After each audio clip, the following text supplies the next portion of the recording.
गांव में सोमू नाम का एक किसान अपनी पत्नी मालती और पुत्री राधा के साथ रहा करता था। सोमू बेहद गरीब था। एक दिन उसकी पत्नी मालती बोली, मेरी समझ में नहीं आता कि हमारी गरीबी के दिन कब खत्म होंगे। अब चिंता मत करो आरती, जब अच्छे दिन नहीं रहे तो ये बुरे दिन भी नहीं रहेंगे। मेरी समझ में ये नहीं आता कि आखिर कब तक आप दूसरों के खेतों में गुलामी करते रहेंगे। मालती, मेरे पास इसके अलावा और कोई चारा भी तो नहीं है। अरे जब आपके पास अपनी जमीन है तो फिर आप उस पर खेती क्यों नहीं कर सकते? तुम्हें पता है मालती कि जमींदार चौधरी ने उस जमीन पर कब्जा कर रखा है और मेरे पास इतने पैसे नहीं है कि मैं उसे छुड़ा सकूं। तो जाकर आप उससे बात क्यों नहीं करते?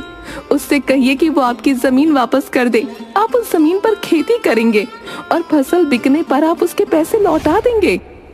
सोमू को अपनी पत्नी की बात अच्छी लगी। वो सीधा जमींदार चौधरी के घर पर चला गया।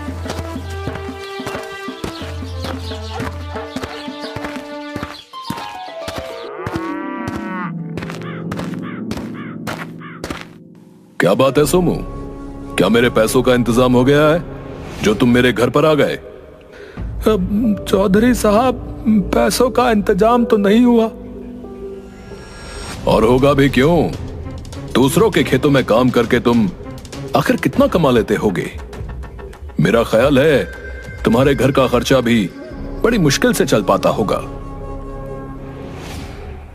चौधरी साहब, जब आप सब कुछ जानते ही हैं तो फिर आप मेरी मदद क्यों नहीं करते?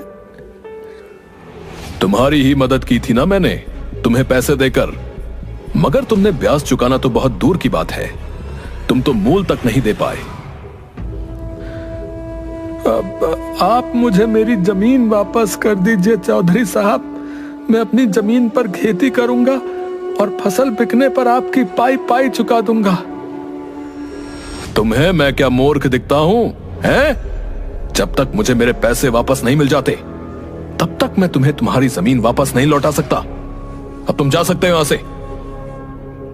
सोमू उदास होकर जमींदार के घर से बाहर निकल आया और अपने घर की ओर जाने लगा कि तभी बाजार में उसे गांव का मुखिया मिल गया। अरे सोमू,